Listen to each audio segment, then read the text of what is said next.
So in order to understand photography, I think it's really important to take a look at the history because I think it's really interesting and it also gives you some perspective on why photography developed the way that it did. Now, doing the research for this lesson, I realized it actually went back a little further than I had remembered. The first idea for a pinhole camera was kind of came up with in the time of Plato. So in ancient Greece and in China around the same time, people were kind of imagining doing sort of thought experiments for something that would someday resemble what we'd use hundreds of years later, thousand years later, in the pinhole camera. Now the next step is the camera obscura, and the camera obscura is actually really interesting because it's basically a camera without film. The idea is you've got a wall, so you've got this empty room, and if you put a little tiny hole in the wall, the light will come in from the other side and it will be sort of focus through that hole and then onto the wall on the opposite side. So you can see here that this scene is being reflected on this wall, or sort of focused on this wall through this hole. And this is basically the foundation of photography right here. This is the moment when this came into focus, or, well, really, quite literally as well. The only thing that was really missing was the chemicals for this, and these were discovered somewhere between the year 1200 and 1600. The different scientists at different times realized that there was this sort of group of chemicals that were related to silver, and one was silver nitrate. And this turned out in the end to be photosensitive. And this whole discovery of it being photosensitive was first sort of formulated and organized by a guy named Wilhelm Homburg in 1694. And this is when he realized that there was a, as he put it, a photochemical effect. Now the groundwork was basically laid for photography to begin. So from here, from 1700 through the 1800s, you see kind of a focus on lenses and on sort of bettering this camera obscura over here. So you'd have people putting in a lens right here instead of just a hole. And this would lead directly to the developments that would come in the 1800s. And that development came roaring around the corner in 1826 in southern France. This guy right here, his name is Joseph, and his last name is Niepce. Oh, and I'm spelling it wrong. And Joseph Niepce was just kind of a guy who was interested in the entire idea of photography, and he wanted to develop some kind of camera. And he had taken a camera obscura and he had worked around with these light sensitive silver nitrates, and at the same time he had been exchanging letters with this guy over here, Louis Daguerre.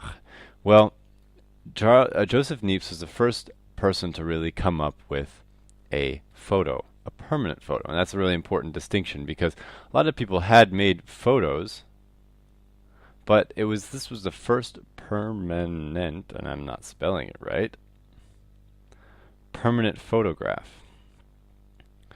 Lots of times they would make them and then they would soon deteriorate really quickly, but this was the first one that would last, and it lasted up until now.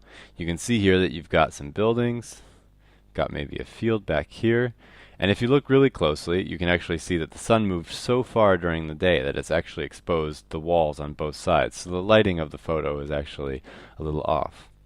Now this was done on a piece of pewter with some silver nitrate slapped on it, and it took 8 hours to make this photograph. So can you just imagine taking a photo that takes 8 hours to make? You can't move the camera a single bit. Just have to leave the camera there for 8 hours. So this step now behind them, the move then became to simplify and strengthen the power of photography and to make photograph something that you could take instantaneously, so it wouldn't take 8 hours to make a photograph. So when Niepce died, Niepce, I'll say, died in 1833. And he passes all of his papers on to Daguerre, who in turn, just 6 years later, comes out with the daguerreotype. And this was a revolution. This was very, very big news because the daguerreotype took the same process and basically made it something that could be done more quickly and more permanently. So instead of taking 8 hours, it would just take a few minutes to make a photograph. And this is one of the first daguerreotypes. It's of a city, obviously somewhere in southern France. And you can see here this guy with his foot up on a sort of pedestal of some kind. This guy's actually getting his shoes shined.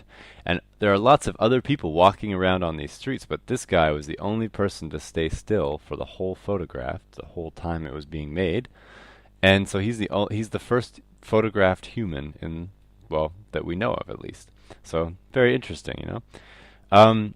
So this whole discovery and the release of this discovery really prompted a lot of activity. Now this guy over here, his name is Fox Talbot. Fox Talbot was a British guy, so across the channel, and he had been interested in the idea of photography, or it wasn't called photography yet, but and the idea of capturing images on silver nitrate plates, as they would say back then. And he and this astronomer, whose name was John Herschel, worked together on lots of different things. And in 1839, sort of through their collaboration, John Herschel came out with the glass negative. The glass negative was important because it was a better way of capturing the image, and it was something that would become sort of a standard for some time, for almost really 60 years or something like that. So the glass negative is developed. Get the name down.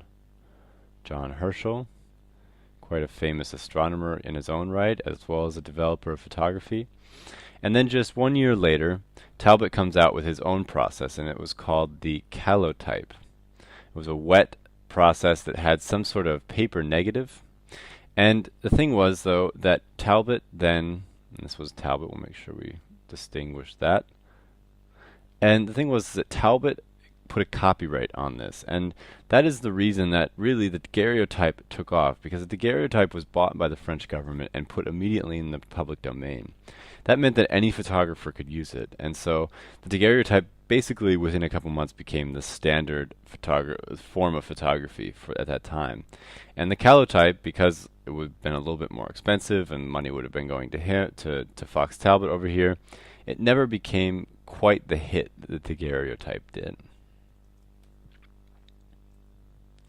Now, things went very quickly from here, and within a couple months of the daguerreotype being developed, it was already being used in the field. And by the 1850s, it was really common to see roving photographers like this traveling through the countryside of Europe and even in America and other places, and doing these sort of mobile photo studios. And because these days you can do everything that they could do in this with a laptop and a camera and even a cell phone. But at the time, it took quite a lot. You had a lot of chemicals, you had to do a lot of mixing, you needed a dark room, so everything had to be brought with you in the wagon. But it was very quick. You could see here that prominent people, this is the Tsar and his wife, and this is Abe Lincoln, one of the early American presidents, all being photographed early on because they realized the power and were all very fascinated by the idea of photography. Now, during the 1860s, the American Civil War was photographed by this guy named Bradley, it was most likely photographed mostly by his assistants, and he sort of took credit for it.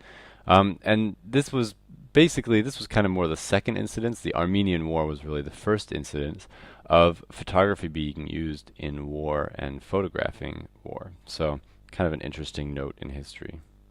Now, early studios would have looked something like this. So pretty much any time from the 1840s onward, you would have had a big, huge camera. You can see that is a massive camera. And you've got this guy sitting here doing this very sort of stilted pose. And the reason for this is because you've got this piece here holding his head. And this was sort of a required piece of equipment for photographers at the time because the speed of the camera was still so slow. You would have had to hold that pose between 2 minutes, and maybe if your photographer had a really fast camera, maybe 30 seconds. So that's a really long time to hold your head very still for a photograph. So it's pretty amazing. You'll sometimes look in the photos and you'll see that people blinked during the photos or things like that. But this piece of machinery here on the back, this sort of stand, is meant to secure the head, and it's often hiding behind the person in the photo. You don't usually see it when you look at the actual photos. But this is how people adapted to the technology. As it progressed, though, things got better, and they didn't have to use that anymore. Now, here is really where that step takes place, where things really got a lot faster and really changed a lot. 1870s, the dry plate comes out and it becomes really popular. Instead of having wet plates of copper or things like that that you had to put inside of a camera, or like a pewter plate or something like that, you would just have a dry piece of emulsion that was sort of like the film that you would be used to but on usually on like a hard plate, not on something that was soft. Now in the 1880s, Kodak really made some big steps in the technology and really kind of came out with some things that would really forever change photography. In 1884, George Eastman develops a dry gel on paper, and so basically sort of the predecessor to the film that we would be using 50 years later. In 1888, they came up with this slogan right here, which I think is just great. You press the button and we do the rest. And they used to send cameras to their customers with 100 photos in them, and then the person could run around and take photos of all they want to their heart's content, and then send them into the Kodak factory, which looked something like this, get it developed, and they would then come back as photos. And you can actually see here part of my family. This right here is my great-great-great-grandpa. They would make photos of each other, and so there's all these great old photos from this time that were all probably most likely taken on Kodak cameras. 1924 was important because Leica came out with the first 35 millimeter camera. 35 millimeter camera really revolutionized photography in some pretty fundamental ways. The reason is because before this, cameras were just so big and heavy, it was really hard to take them out and capture things in the way that you would experience them. And so you can see here, for example, this image from D-Day in World War II. This is sort of the style of photography that 35 millimeter allowed for. People could bring a camera with them and shoot something running along with the action, and the camera was so light and small that you didn't have to even have a tripod, and it was fast enough that you could really take a lot of new innovative photos. After World War II, things really changed a lot, and this is where things really kind of blasted out of the gate. The first SLR came in 1949, so this is a single lens reflex, and we'll explain what that means later, but this is a very special kind of camera that really kind of has become the industry standard for professional photographers. Also, the first digital image. So this is actually a scanned image, so it's not from a digital camera, but it is first digital image right there. So from that moment on, photography really made a lot of leaps and bounds very quickly. In 1963, you get the Polaroid camera. In 1985, you got autofocus, which really changed the way cameras worked with consumers and really changed the kinds of cameras that consumers were buying. From there, you then moved into the 90s, and it was definitely the beginning of the digital age. You can see this NASA experiment up here. This was a press camera that was being experimented with. You can see it's like carrying a massive computer around. And then there were some early attempts at consumer cameras as well.